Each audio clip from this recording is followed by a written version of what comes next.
teachers have boasted, and they said for years, and yet they still in stupidity. And I didn't say ignorance on purpose, because in this late day and time, which is the information era, you can't ignore facts no more. You have access to too much information for you to still ignore them.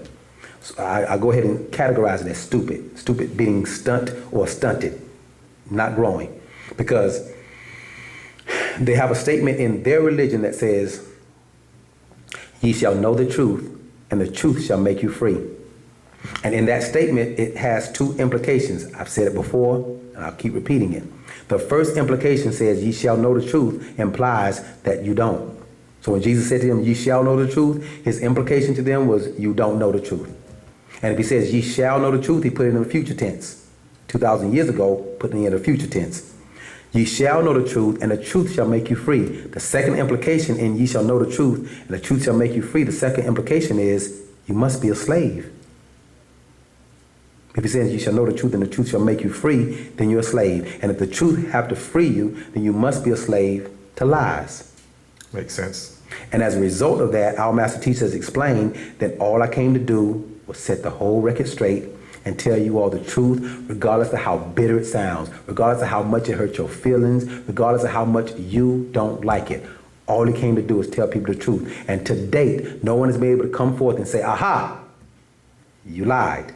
Aha, that wasn't true. Aha, that was wrong. Aha, no one has been able to step forward and say that. Now, we tested the entire religious world because our master teacher wrote a most profound book entitled 360 Questions to Ask a Sunni Orthodox Muslim. And he put that book out, 360 Questions to Ask a Sunni Orthodox Muslim, which he said compiled over 1,000 questions, because in the answers that was given, there was more questions and more answers given within the answers to one of the questions, and another one of the questions, and another one of the questions. He said he called it 360 questions because, as we know, 360 is dealing with completion. It's a complete circle. So he titled the book 360 Questions. However, he explained that there's over 1,000 questions in that one book. If you don't believe me, you got nothing else better to do. Take your time and count them. All right. Now, in those questions, he put forth 360 questions to ask a Sunni Orthodox Muslim. We, as the entire Wu-nuwaupian organization, has yet to receive one answer to Dr. Malachi's New York. One answer to the 360 questions to ask a Sunni Orthodox Muslim to Imam Isa. One question answered. Not one answer have we received of the 360 questions to ask from the entire Islamic world. The entire Islamic world, not one Muslim on the planet step forward and say, hell, I know the answer to that. Not one has done it. Not one want to defend their own belief, their own religion. The moment they answer one question, it is going to be in opposition to their religion, and therefore, if they answer it factually, it's going to be exposing that they've been living a lie. So they can't. We posed 360 questions to ask the Christian. We have yet to receive one answer from the entire Christian world. Well, Christians have a universal answer, and that answer is you just have to believe. You just have to believe. That's the universal answer. That's the universal answer, right? It's like, okay then. No, it don't. Like our master Jesus said, I'll put my hand in your hand, but I'm not going to put my soul in your hand. We're not going to put our children's soul in your hand. We're not going to do that because it's later for that. It's time to literally set the record straight. So as a result of that, Wu-nuwaupu, our science of information, as well as our way of life called Wu-nuwaup, or as we are as Wu-nuwaupians, is based on a lifestyle of living non-religious and finding a science and a path that you have in here that takes you towards that level. All right. All right. Our next question Hope I answered that question well. Yes. This next question is coming from someone named Reef Warren. And he says, peace, God. Next time, can you elaborate on other types of dreams beside bedwetting? I just want to know what is happening when I ejaculate, when I sleep sometimes. Strange you say that, because I was listening to a old True Light tape our master teacher put forth when he explained about how the spiritual realm and the physical realm are connected. And he was explaining to us that people don't think they are connected or that they're the actual same, but they are. He says, and they only think that out of ignorance. He says, the fact that you can have a nocturnal emission or have a result on the physical while in a dream state lets you know that the connection of the mental, spiritual realm and the physical realm are one. He said it's like pouring water into water, as he was explaining it. And this is why you can be in a dream, and in the dream there's a lion perched up on a mountaintop and just get ready to pounce down on you, and you turn and run, and while you're running and up and around and you see the lion is giving chase, and you're running, you're hiding behind the bushes, and all of a sudden the lion sniffs you out and he starts heading towards your direction, and you run and you're running and running, and all of a sudden you trip over a rock and the lion jumps in the air, and as he's coming down on you, and you wake up and your lungs have been activated, Sweating. your whole body's sweating. But if that was just a dream state, then why is it physically activating your sweat glands? And that's because there is a connection. Or he's having this particular dream because in the dream, someone is bothering him sexually. I think he called it a succubus. I think he made that reference one time, where they do come visit you and have sex with you. He called it succubus, talking about the person? No, the Pound of Battle Unknown. Oh, okay, they yes. mentioned that. Yes. I was going to say, he can call her whatever name you want to call her. Michelle, I don't care, whatever name you want to call her.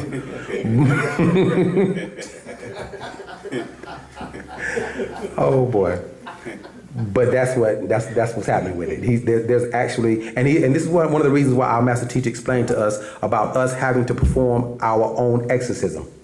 Because what has occurred is that you are, if you give, the brother can get the Patarak 30 spirits, if he can get the Patarak, the dimensional shift, if he can get the actual fact, 18 plus 18 plus 1. Equal to mitochondrial DDA. Right, if he can get that. And there's another book where it actually starts explaining in there about the DNA and about your lineage. And it explains how you are not you personally, physically sitting, laying there. You are you and a conglomeration of your mother and your father, your mother's mother and father, your father's mother and father, your mother's mother, mother and father, your mother's father, mother and father, your father's mother, 4 generations back. He gives a chart of that, I think, in the 18 plus 18 mitochondrial DNA. Is in that one, or is it the genetic kiss? It might be in there too. Yeah. Some genetic kiss? Okay, it might be in both of them. You might be correct. However, don't believe us. Check it out. Check it out. It's in one of, if not both of those books, where he gives the 30 U's genealogy. And in those 30 U's, it goes back as far as 4 generations. This is the explanation that we're about to give as far as why our master teacher explained the biblical quote where it says that the sins of the father falls into the children, even unto the 4th generation. Because he made the statement that in the Bible, in their religion, it tells you that Adam was given a law. Don't eat from that tree, nigga. And Adam, being hard-headed, ate from the tree. Eve, Nechebal, ate from the tree. And what occurred is, when Adam was approached as to, have you eaten from the tree that I told you not to eat from, Adam said, the woman, she gave me of the tree and I did eat. So Adam took his position of responsibility, which the attribute of God is, responsibility means the ability to respond. First attribute of God, now you know, nigga, you're responsible. He knew it. So he passed his godship on to Eve. Now again, first of all, it was her that was the head nigga in charge. Eve was the ruler of Adam and Eve, not Eve. This is why the devil went to Eve and had Eve influence Adam, as opposed to going to Adam and having Adam influence Eve. Because if you remember, Eve was the one that was approached with first, because she was the head nigga. Her name was Nechebal. And the word Nechebal means tribal leader. This is why the punishment that was given to Eve in the Bible was, in pain you shall give birth to children. Your desires shall be for your husband, and he shall rule over you. Well, if that was a punishment to Eve, that he shall rule over you, then she must have been ruling over him. No way possible could he be ruling over her, and the punishment is, and he's still gonna rule over you. No, she had to have been the ruling factor. Hence her name, Nechebal, meaning tribal leader. Hence the devil went to Eve and had Eve influence Adam, as opposed to going to Adam and having Adam influence Eve. She had to be the ruling force. So again, Adam, passed it on to Eve. Eve was questioned as to, did she eat from the fruit? And she said, Well, the serpent tricked me, and I did eat.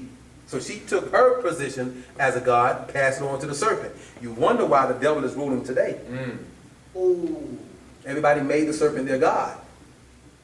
And then you check the scriptures, and God says in the Bible that the sins of the father falls into the children, even unto the fourth generation. And we asked our master teacher, who could only answer this question, why is it that the sins of the father falls into the children, even to the fourth generation? He said, because when Adam did wrong, Adam never said, I'm sorry. I apologize. I was wrong. You told me not to eat from the tree. I ate from the tree, Daddy. I apologize. He said, and what would the father have done? Now go to your room. I'm sorry, Mama. Murutet, I didn't mean to go into the pie before dinner. I apologize. I did wrong. You told me not to eat it. I ate it. I apologize. Now go to your room without supper. And it would have all been forgiven. But you passed your responsibility over to another. And because Adam never said, I'm sorry. Eve never said, I'm sorry. So the sins of the father falls unto the children, even unto the fourth generation. So what occurred is, our master teacher explained to us that because our mother and father, everyone sitting here and everyone listening here, because your mother and father didn't have Wu-nuwaupu, because your mother's mother and father and your father's mother and father 4 generations back didn't have right knowledge, they couldn't set the record straight. They couldn't make things right. They didn't have right knowledge. They had belief. They had religion. They had lies. So they couldn't set the record straight. So our master teacher said the purpose of right knowledge is for us to perform our very own exorcism, being that you are a conglomeration of all 30 people. You are a conglomeration of all your ancestors. Then it's your job, God, to set the record straight. So you have to perform your own exorcism. And you start by performing that exorcism by knowing thyself. You have to know the soul, the self, the you, so that you can distinguish from the other 29 voices that you hear, that call out to you, that says, psst, come here, eat this. You done heard that voice, right? I thought it was just me. Man, I ain't the only one. Everybody battling that. Good, good. Hey, come here. Do that. Hey, come here. I'll tell the truth. It's long past. Prior to Wu-nuwaupu, I could steal real good. Oh, I could steal sweetness out of bubblegum without touching the wrapper. I tell the truth. I ain't gonna lie. Why would I lie? Why would I do that? Real good. I used to go to Dairy Queen and steal ice cream. Ask me how. Wow. I was good. I was good. Hey, what y'all want? I'll be right back. I was good. Okay. You are who you are. My reason for saying that is, now back to the seriousness. That voice inside that says, do it, you have to identify, that's my uncle, my great-great-grandfather trying to come through, or that's my great-grandmother that's trying to come through. Luckily for me, my ancestors didn't do drugs. So in me, I don't have no desire to smoke nothing. I don't have the desire to drink anything. I don't have the desire to inject anything. I don't have no voice that says, do it. No, don't do it. I don't have that war going back and forth. Nothing in me, not even a hint of it. I don't have to deal with that battle. But then there's another battle like, eat this. I believe in hot wings. If they started a hot wing religion, I'd probably... You deacon? Probably be the deacon. I'll probably join the hot wing religion, man. But that's the thing that I battled with. Took a while. I'm a fisherman. Lived in Florida. Used to go fishing all the time. I could eat fish for dessert. Put it in a bowl and pour milk. I don't care. I like fish. But when we were told that we as Nuwaupians don't eat things with parents, we don't eat meat, now it becomes I gotta stop eating fish, yo? Really? Why would I do that? Why? Well, for one reason, because my spiritual guide suggested it. And I'm wise enough to know you follow the Lamb wherever you go. We walked with him enough. We walked with him long enough, and we watched him enough to know, do what you're told to do. That was their mistake in the garden. And our master teacher explained to us, the mistake that they made in the beginning was when they was told what to do, they didn't do it. When they was told what not to do, that's what they did. He said that was their mistake in the beginning, that's going to be your mistake in the end. Not doing what you're told to do because you think you're God. You think you have an opinion. You think, well, I got an idea. Well, I think I should. Then you should. Go ahead and guide yourself then. But our master teacher explained, I know my way across the desert. Do you? I know my way out of this hell you've been living in for over 6,000 years. Do you? I know how to get you off this planet and back home. Do you? Don't say yeah because you left by now. Don't tell me you like it here. I know I don't like it. I can't stand what I see daily. Don't tell me you like it here. And if you do, welcome home. This is if you like what you see on a daily, weekly, monthly, 365-day basis, then you are home. Welcome. You can have my portion of cornbread. I don't want it. Any other questions?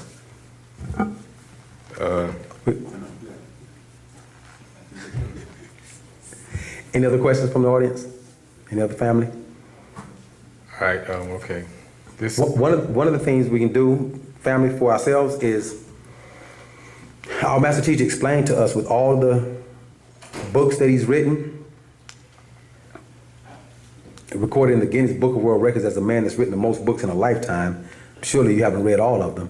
However, even in the ones that you have read, reread them again and again. There's times you'll sit down and watch a movie, and you'll watch a movie, and you're like, oh, I didn't see that the last time I saw the movie. And you thought you was watching a movie until you watched Life a third time, until you watch Coming to America for the fifth time. You was like, I didn't even see that last time I watched the movie. And then you'll watch The Matrix again for the 13th time, and you're like, wait a minute.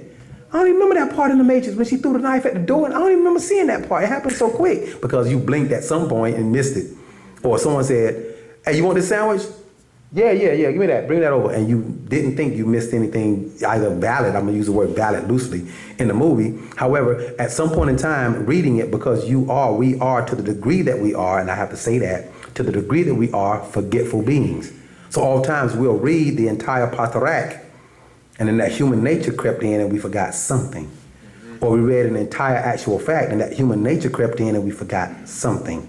Or we read an entire master secret and we forgot something because that human element crept in and something in it we forgot. Go back and reread the scriptures. Go back and reread the Pataraks and the actual fact. Go back and reread some of the, I don't want to use the word old because they're still applicable. Go back and read some of the other scrolls that we've put out. And that will refresh certain things in your mind's eye. That will also link a understanding or comprehension that will lead you to an overstanding of what that really meant or what things you're dealing with and or living in life.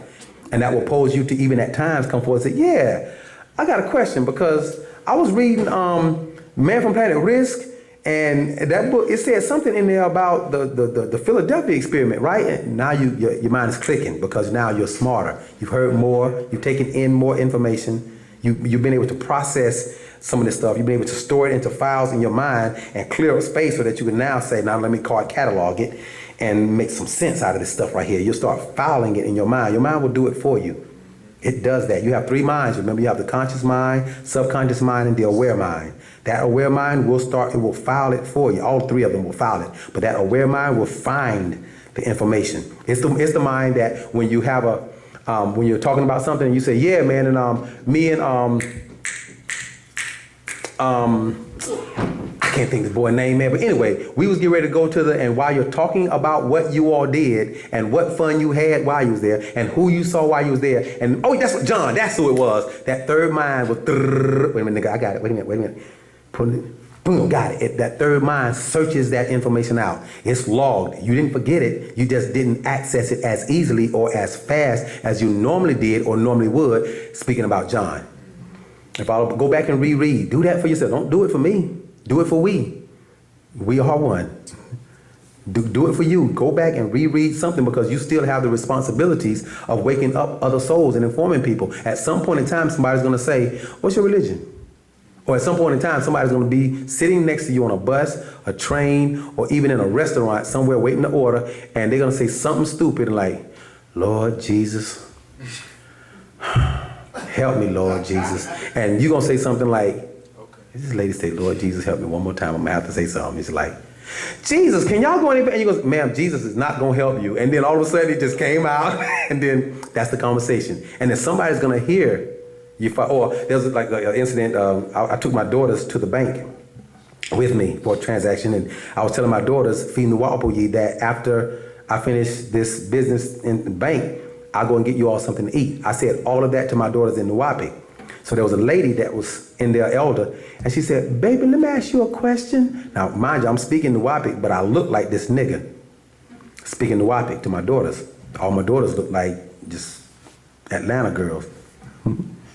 Not really like Atlanta girls, if you know what I mean. They just look like regular girls. They don't dress like them. And she said, baby, what language was that you were speaking? And I said, that was Nuwaupu. She says, oh, you're a Nuwaupian.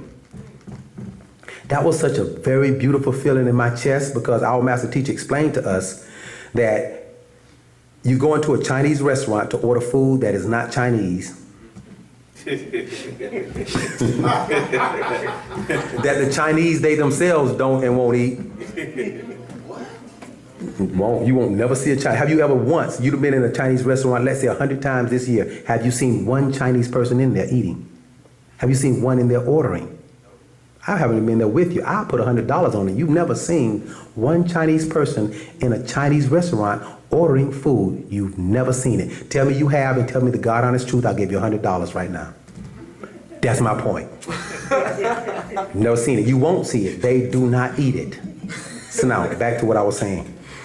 In the restaurant, you'll go in there and that person will take your order and then they'll turn to someone in the back and say, and they'll speak Chinese. That wasn't Chinese. They'll speak Chinese and you know nothing about what they're saying. However, because they spoke Chinese, could have been born in America, you call them Chinese. And a Muslim can instantly say, Assalamu alaikum, and instantly he's a Muslim. Or a person can be speaking Yiddish or Hebrew, and instantly that person is a Jew. Or a person can be speaking Spanish, and instantly that person is an Italian, or that person is a Spaniard, that person is a Puerto Rican, that person is a Mexican. They are not American. However, could have been born right here in the good old US of A, specifically here in Dixie. And you will call them a Puerto Rican, or an Italian, or a Mexican. Yet, we as niggas speak American, and we'll still call niggas, still call American.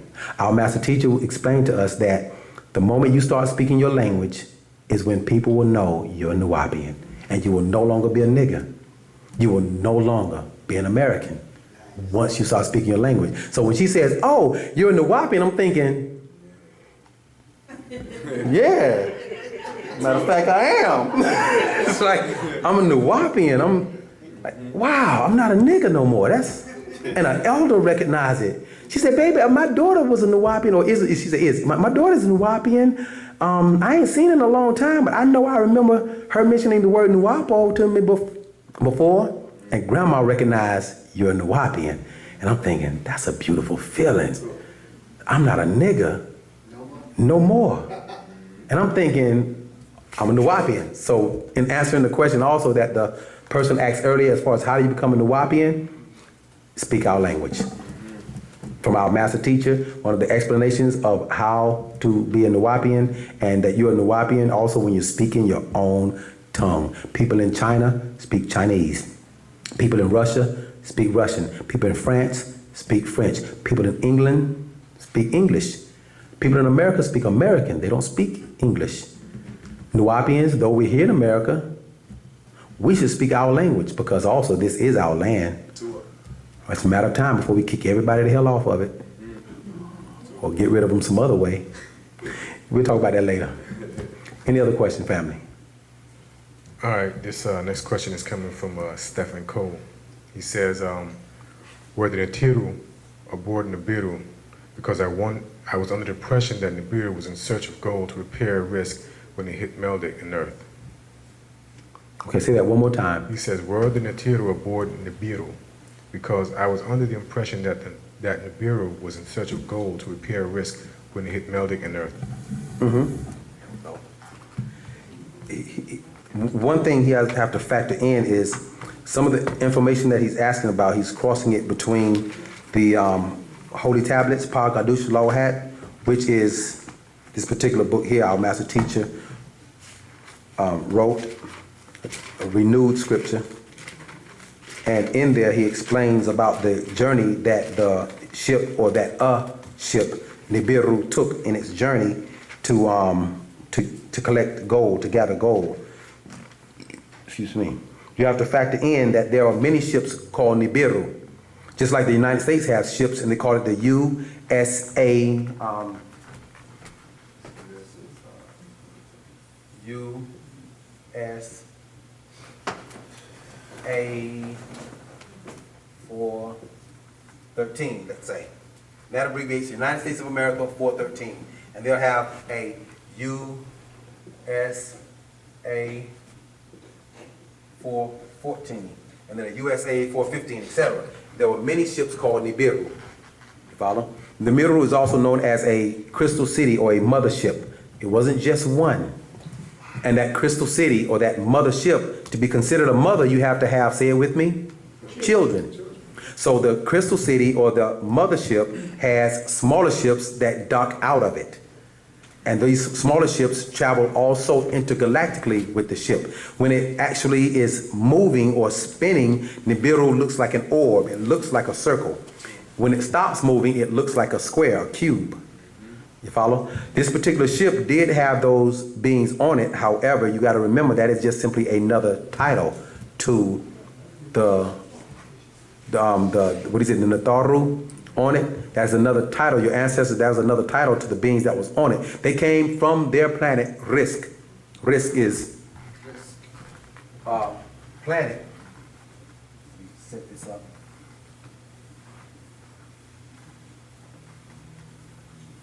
Rizq is a planet that exists in a tri-solar system. You have one sun, two suns. Ilion is the 19th galaxy. On this side of the black hole, you have 19 galaxies.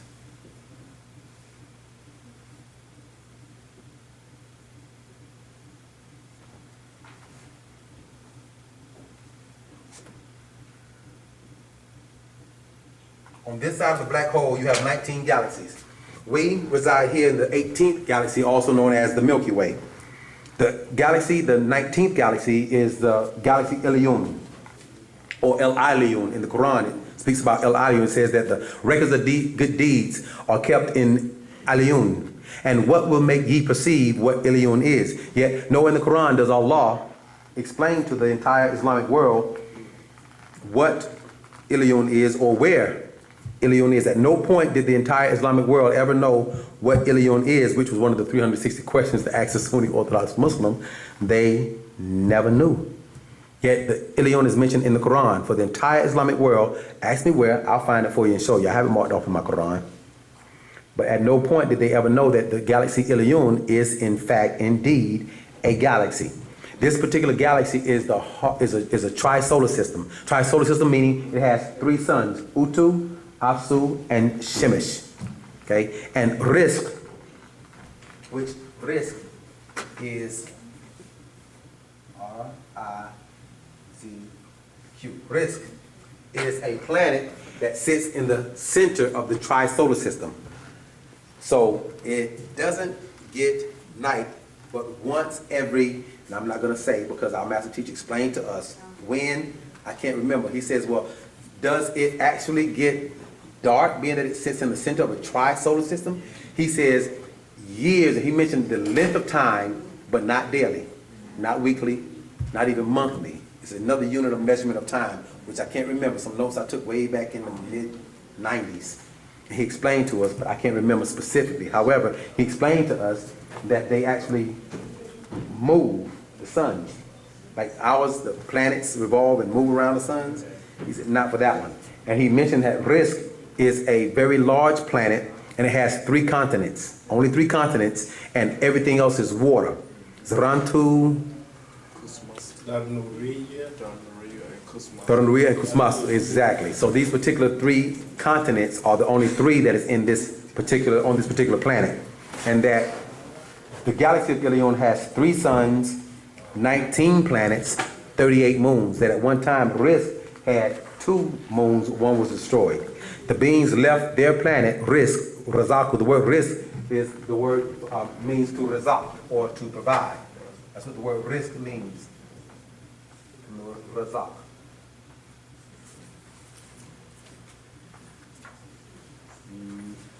To O-V-I.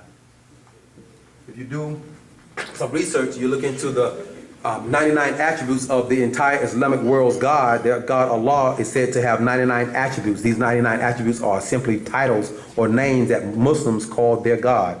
They have Al-Rahman, Al-Rahim, Al-Maliku, Al-Qudusu, Al-Salaminu, Al-Mu'minu, Al-Muhaiminu, Al-Azizu, Al-Jabaru, Al-Mutakabiru. They have 99 attributes or names that they've actually attributed to their God. One of their attributes is Rizq, the provider. That's one of the attributes of their God, Allah. They get that name from that particular word. In that galaxy, they actually had a dwindling atmosphere where the atmosphere of Rizq, that is an atmosphere that is designed to protect even the beings on Rizq from the rays of a 3-sun galaxy.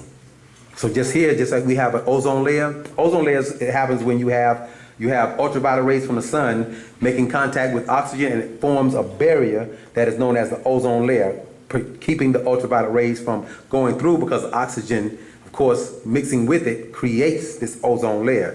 What is occurring on this planet, and occurred also on Rizq millions of years ago, was that the atmosphere began to deplete. Not the same way, yet the same way. Meaning, I gotta explain that. There was a shield depleter that was actually shot at their ozone and depleted their shield. So their shield gradually began to deplete. The same way ours is gradually depleting. So it didn't happen the same way, but the same way. The way ours is depleting is that you have these ignorant, stupid crackers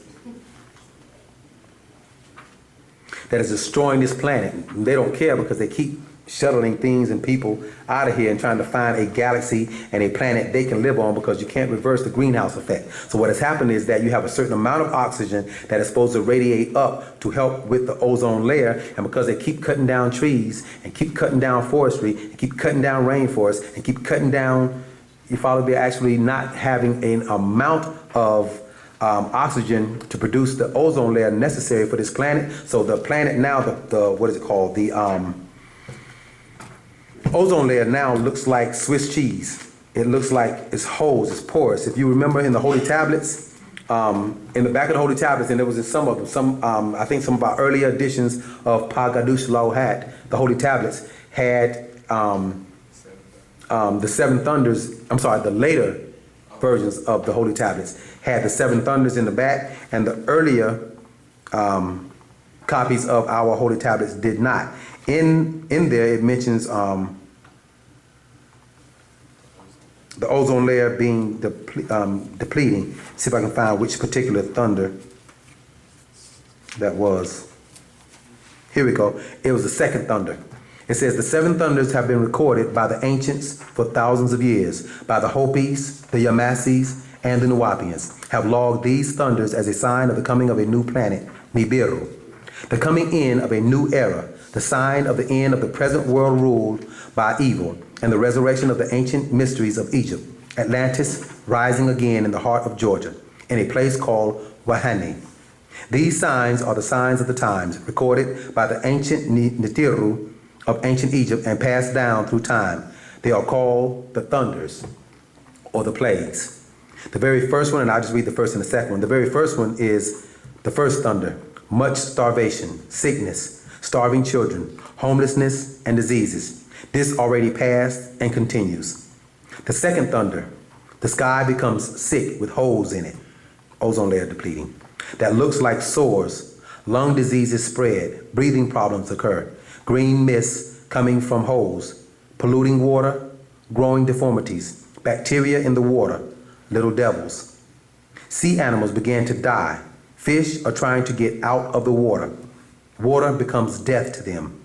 Physical and spiritual illnesses, mutations in animals. I must continue for reasons being I'll explain. The third thunder: many new species, mutations in animals, crossbreeding in species, death of frogs, honeybees, notice you don't see them anymore, turtles, deformed humans multiply, genetic splicing and cloning. The fourth thunder: signs of twins, Yah and Wei. One guards the South Pole and the other guards the North Pole. Havoc begins with these poles. Structures break down. Religion, moral, and financial. The devil wins. Not winds like he won, winds like blows. The devil wins. El Nino takes over. The fifth thunder. 4 great people will perish. Floods, lightning storms. I will have to say to you all, when he said 4 great people will perish, our master teacher on each one of those occasions spoke to us specifically about who they were before they died. Told us who they were. It happened. He had nothing to do with it, of course. But being the being that he is and can foresee the future, having came from our future, told us specifically who it was. He says that they tell him to tell us specifics of what's going to happen so that we'll know he's the one that we should listen to and follow in this day and time.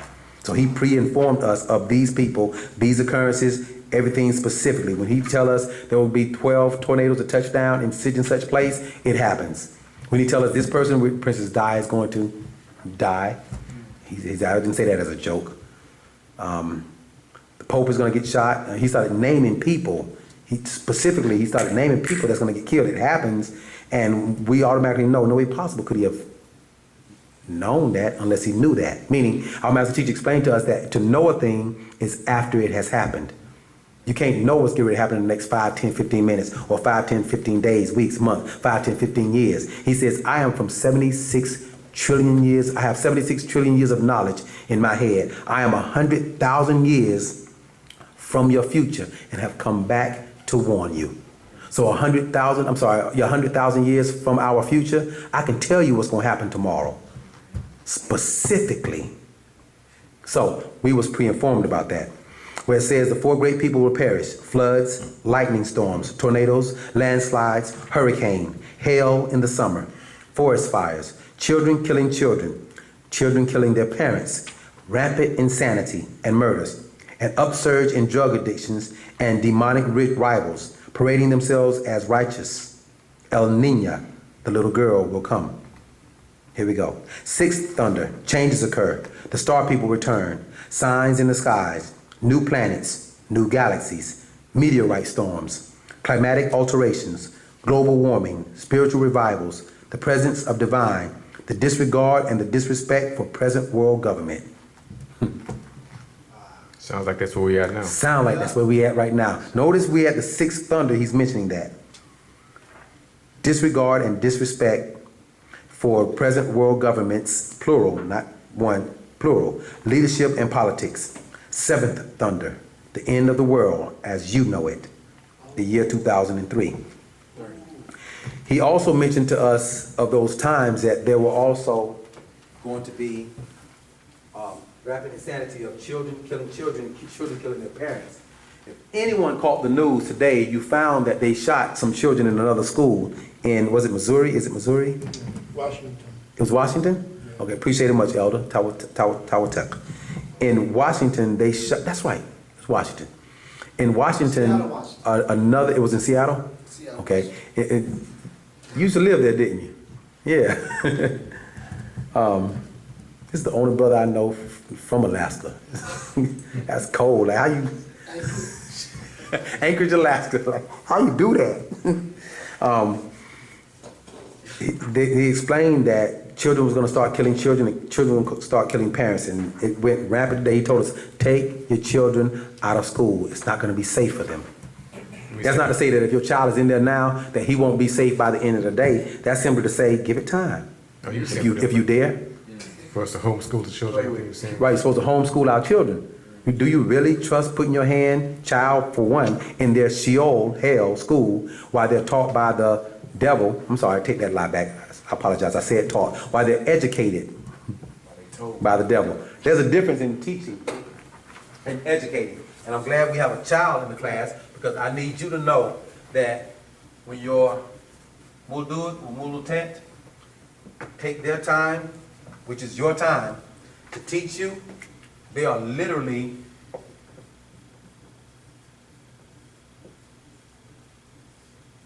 teaching you.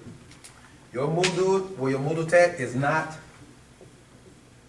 by no means, right my left hand so you all can see. I'm all standing in front of the word.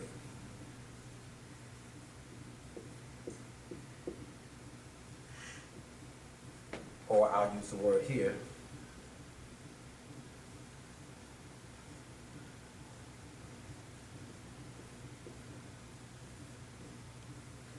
Here we go. He broke the thumb in 3 places, broke this finger, broke this finger, broke this finger, and shattered all this. Had a cast on my hand each time, so I had to learn how to write and draw and color and everything with my left hand for years, like constantly cast. And teaching is when a person that has been informed take all they've learned and give it to you. They are literally, in the total sense of the word, teaching you. If you look on the back of license plates for the drivers, or if you're riding in a car with someone, you see a lot of license plates has, I am an educator. It no longer says, I am a teacher. Teacher is no longer a trade. They're now educators. And our master teacher explained to us that a teacher will take all they've learned and inform you. They will give it all to you. They will teach you.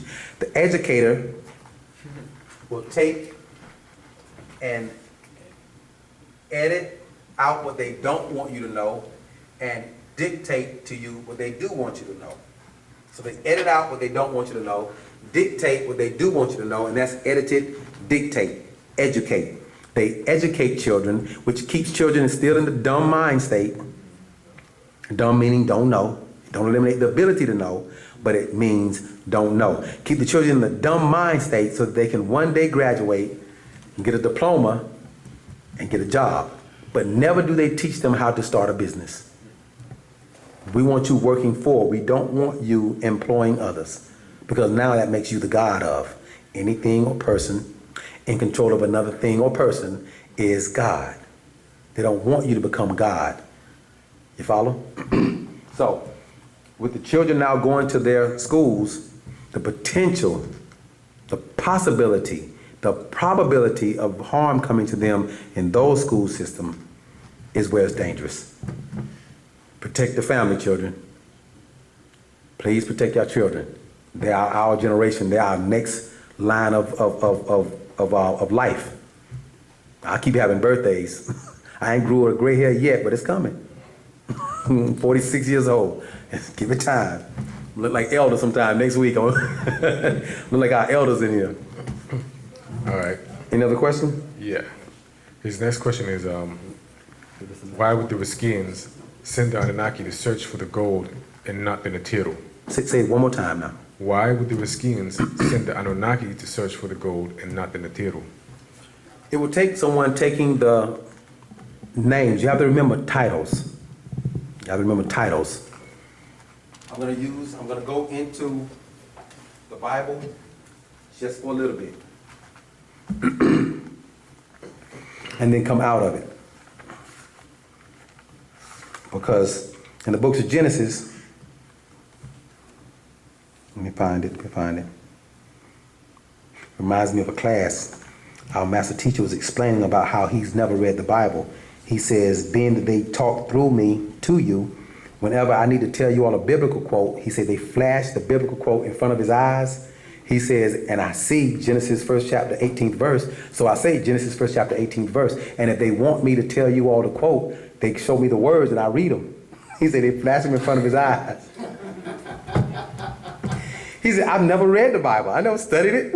He said, that's how they do it with him. He says, he'll say, and in the Bible, he said, they show Genesis first chapter, whatever it is, he got to say. He said, they'll show it to him. He says, and he'll read it like he's looking through glasses. He said, I'll read it, and if they want me to quote it, then they'll show me the words. He says, and I start reading what I see in front of my eyes, and I'll come over to the board, and I'll write what they're showing.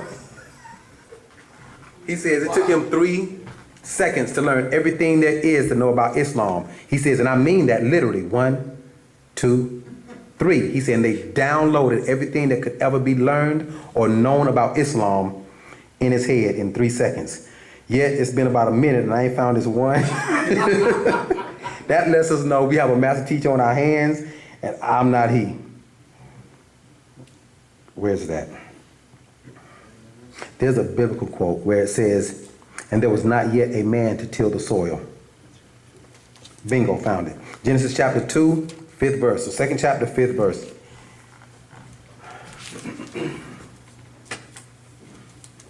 In the books of Genesis, chapter 2, 5th verse, it says, well, actually, I go back up to 1, I read down to 5. Thus the heavens and the earth were finished, and all the hosts of them. And on the seventh day, God ended his work which he had made, and he rested on the seventh day from all his work which he had made. Damn, why did he say that twice?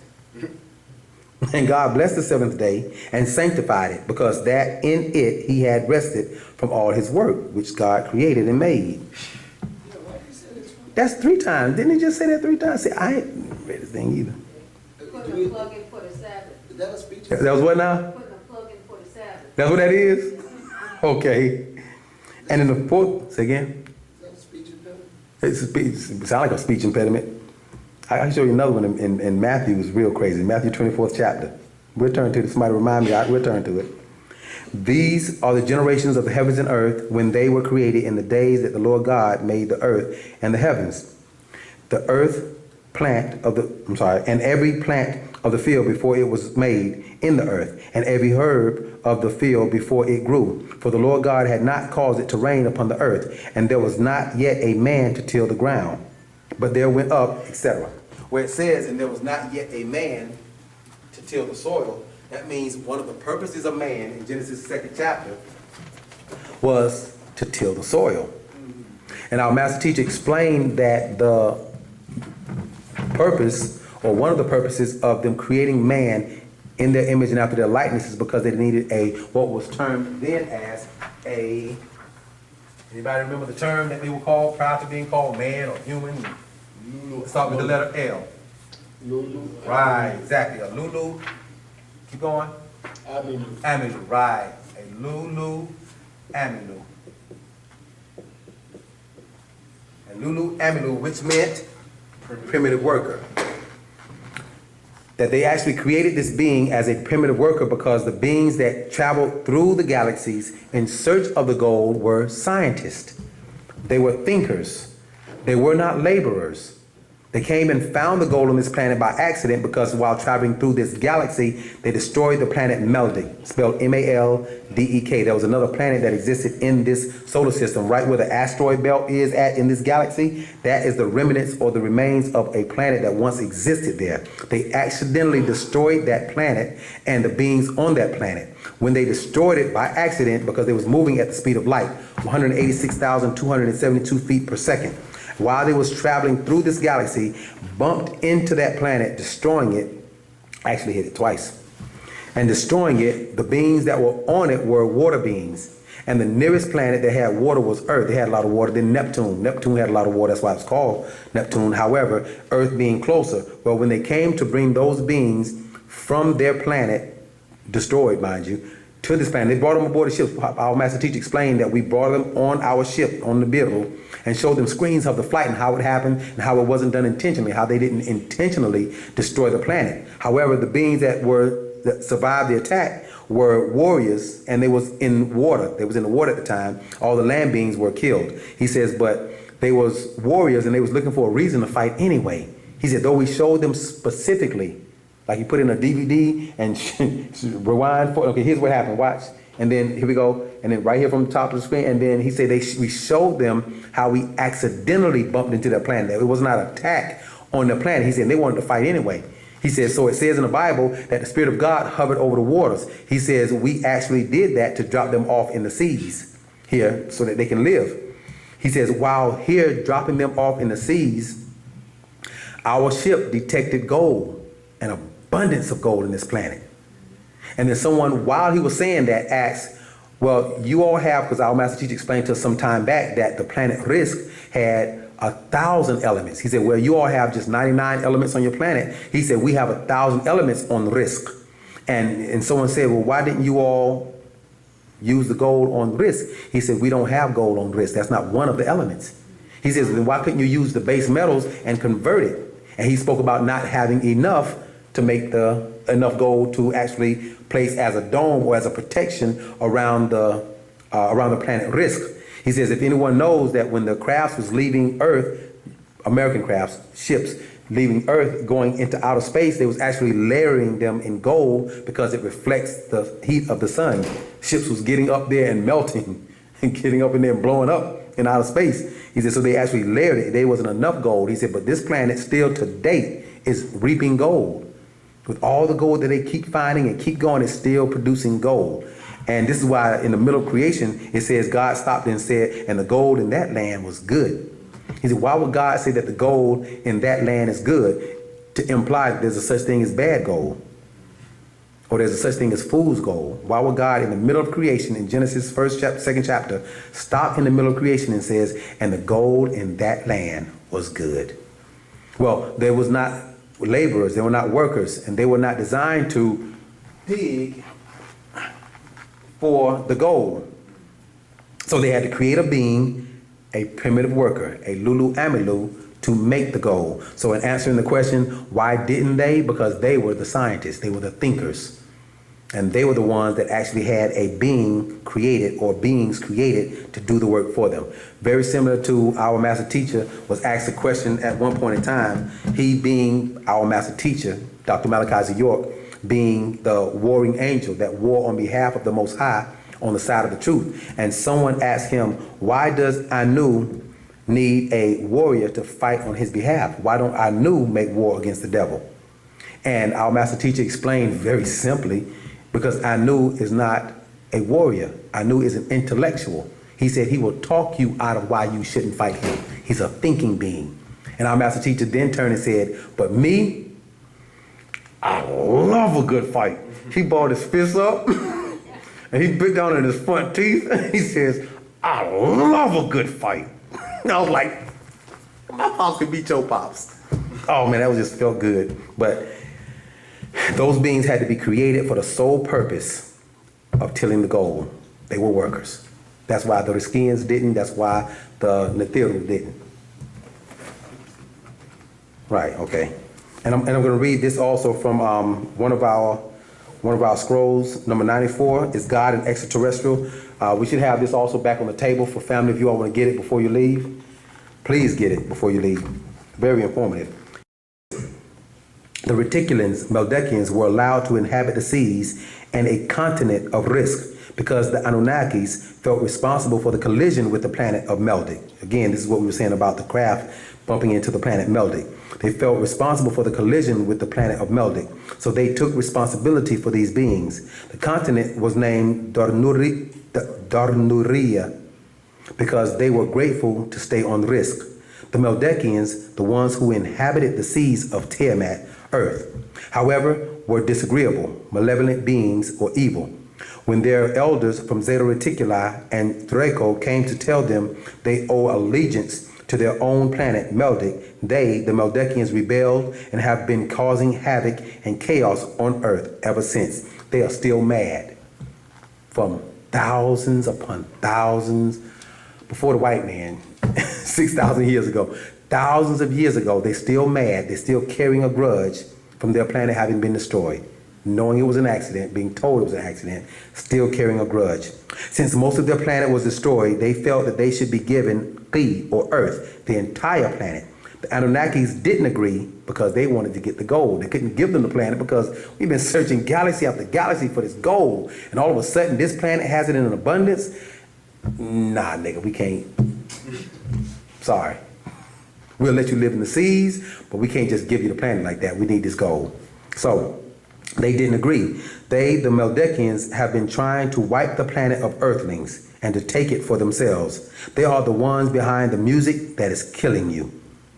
Those from Bellatrix, also in the Orion star systems, that are about 3 to 5 feet tall, and another species of Orion Greys that range in height from 6 feet to 9 feet tall. These are the Meldekians, or the Greys, of the various beings that literally want to kill you on this planet and have devised ways that you do it to yourself, be it in food, be it in music, be it in religion, etc., etc. Have devised a way that you willfully take in these harmful things and destroy yourself. In time and on time, they're hoping, wiping you off the planet, and then they can take this whole planet over for themselves, which they think, feel, believe they deserve in the first place. Again, is God an extraterrestrial? Our sister should have it on the table. We have a question in the back.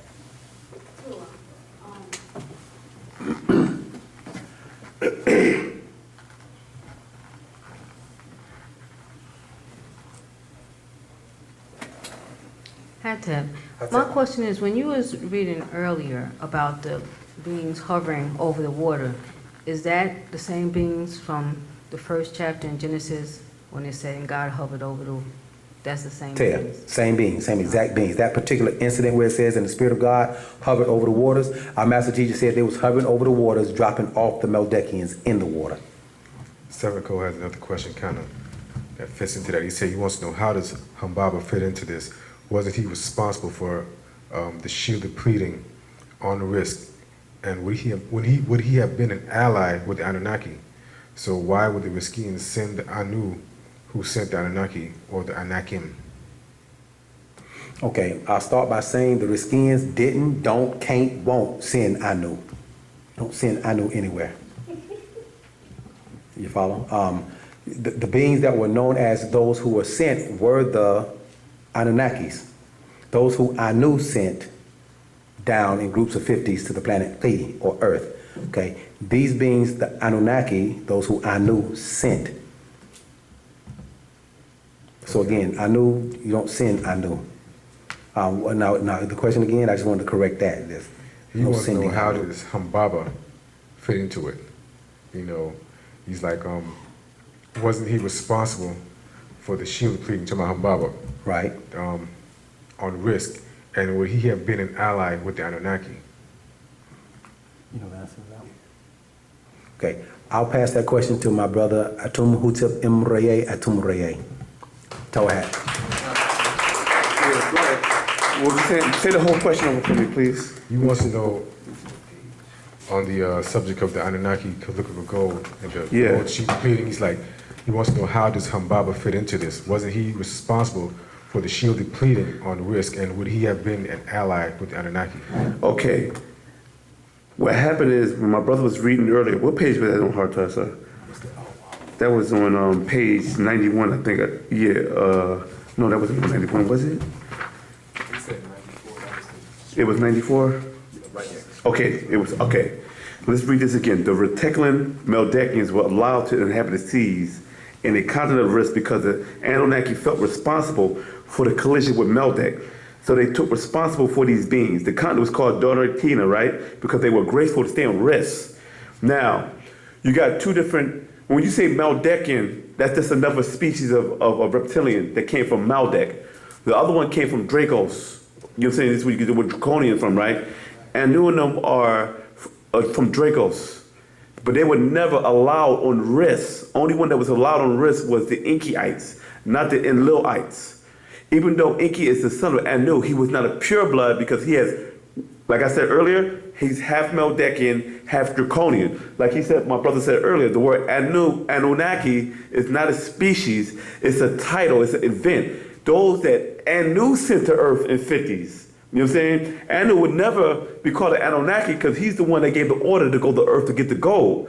They were responsible on working with the Rizkians. You feel me? Because you got to remember that when the Meldekians came to Rizq, they took them as refuge, for destroying the planet. Taking consideration, there were other Draconians also that was invited to Rizq that came from Sirius. If you look at the introduction to the Black Book, it breaks down how their Sirius B, one of the Nibiru's passed through Sirius B and drained the star. You know what I'm saying? Their star system. I don't know if that was coincide with the other one with another planet. I gotta read the anybody got Black Book on them? Let me see that, because I want to be precise when I say that though. Sometimes these stories get so they overlay and overlap. When this planet was visited from a dying star, that was it right there, dying star, that's it. So another species. Another species of reptilians came because their star was dying and they took them in. But they asked the council, was it okay for them to accept them onto Rizq? And they put them also on a continent, you feel me? So you're dealing with different species that was living on Rizq, but they couldn't live on a certain part of, what's the Kamusta is what the original Rizkians. So the native Rizkians live on, pronounce it Kamusta, right? Kamusta. They can't, no other being can go on Kamusta but the natives. Other ones will be like, you can stay there, you can come as a guest, but you have to, you can't stay there for a whole day. You have to go. You feel me? So what happened is, Inky was allowed to come on Rizq, but the Enlil Ice was not. The way our partner Batty Noon broke down to one of the readings or the lessons a while back. You know what I'm saying? So that's what appears to be them working together. It's not talking about certain Anunnaki. It was talking about a species, a certain group of Anunnakis who were cool with the Rizkians. Because you got to remember that Alelu was part Meldekian, and he lived on Rizq. Then because they say he was Anu's brother doesn't mean he was his brother. It was that he was raised in the same house as Anu, but he was of a different lineage. You feel me? And this is why Alelu went to war with Anu and tried to assassinate him on the Nibiru because he was the ruler of the Nibiru. You know what I'm saying? He assassinated the 8th Anu, right? And took the rulership and became the 9th.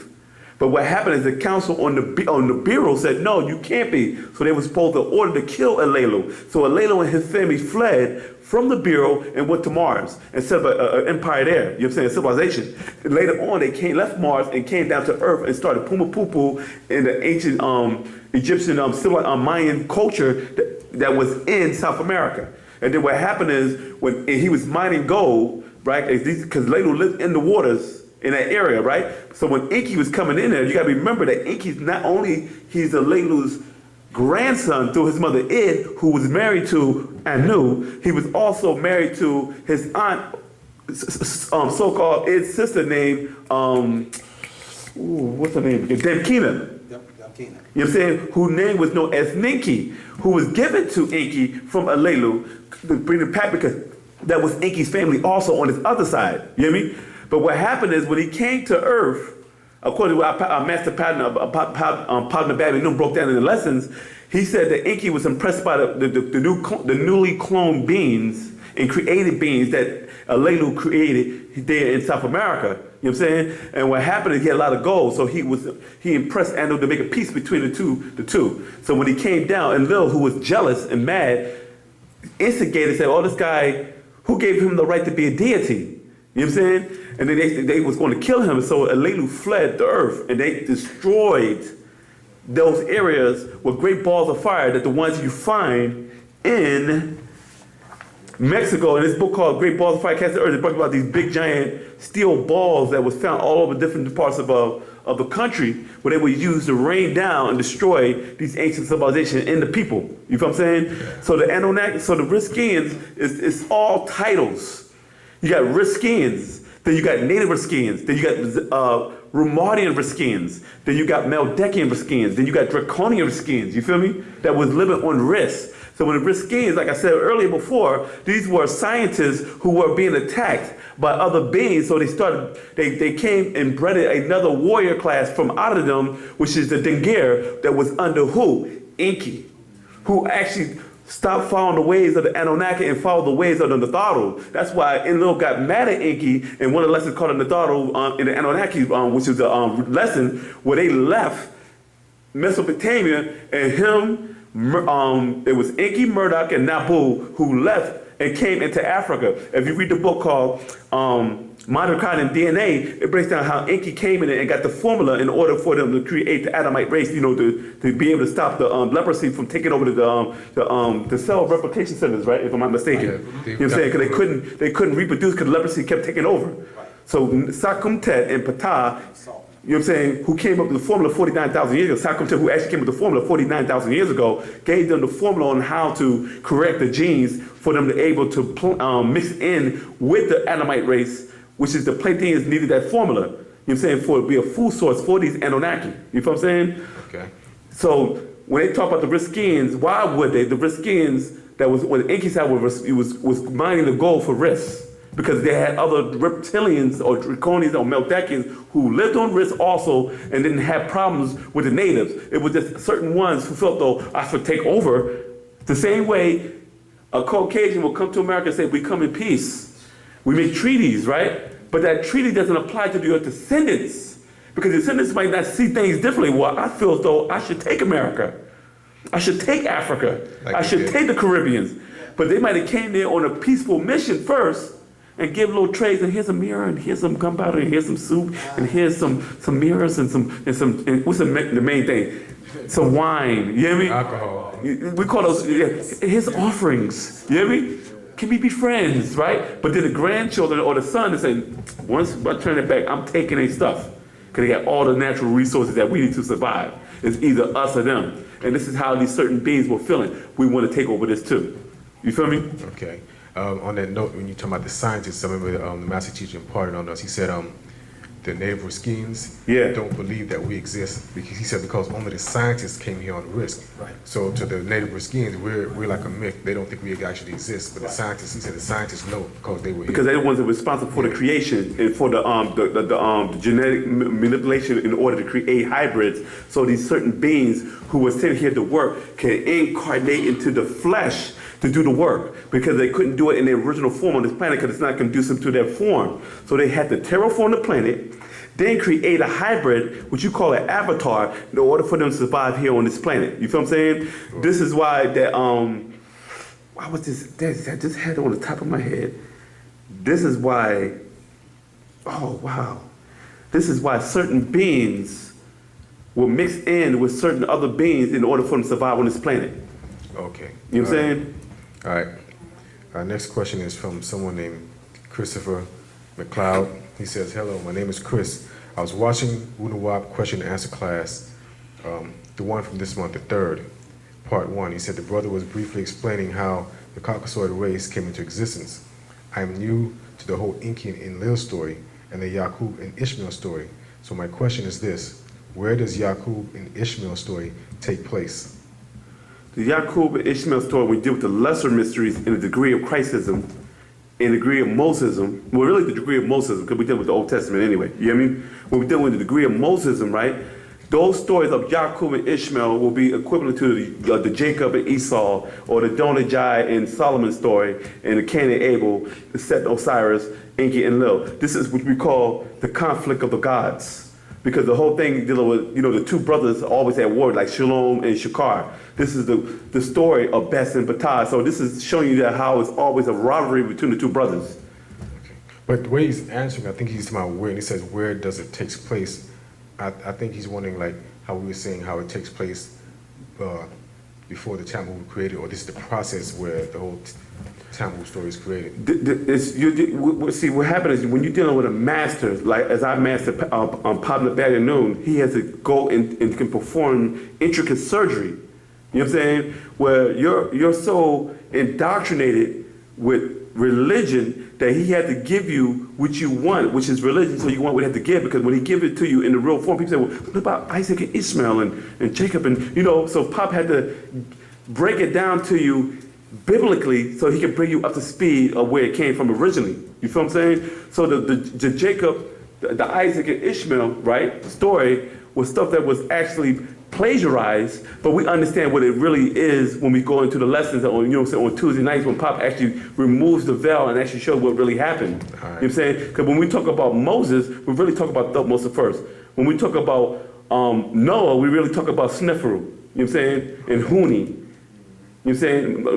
Khufu will be Sneferu, and Huni will be, who's his father? Who's Noah's father? Whoever Noah's father's name is. So they, and the three sons will be Kafre, Benedin, Terah, exactly. So they was taking these biblical terms, right, that the Europeans or the Assyrians or the Mesopotamians and Sumerians were creating their magic from to put you under the spell. You know what I'm saying? Now that Papa's removing their magic with our magic, which is Hika, you know what I'm saying? Now we're actually seeing through their lies and their deception, and we're seeing for what it is. But some people still are in the desert. You know what I'm saying? And that's why Papa said we can't keep going too far back, because we'll get behind the sun also with them, and then you start losing it.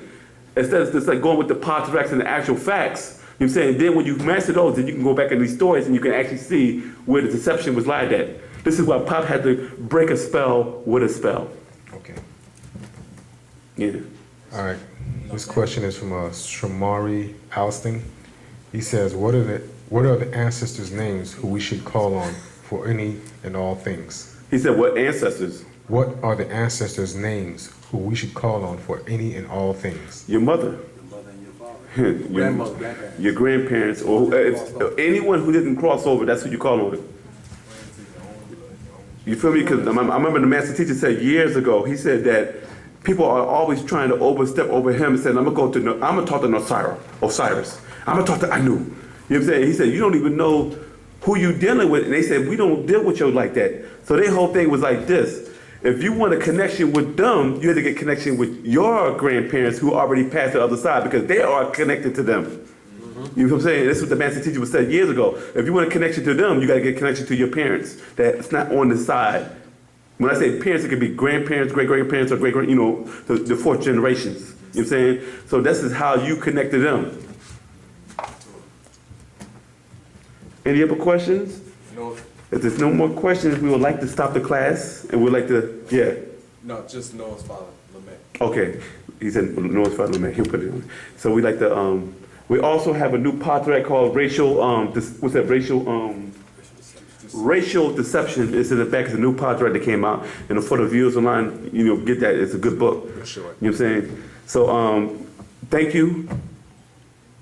And come back and see us next week. Same Wu-nuwaupu, signing the Wu-nuwaupu channel.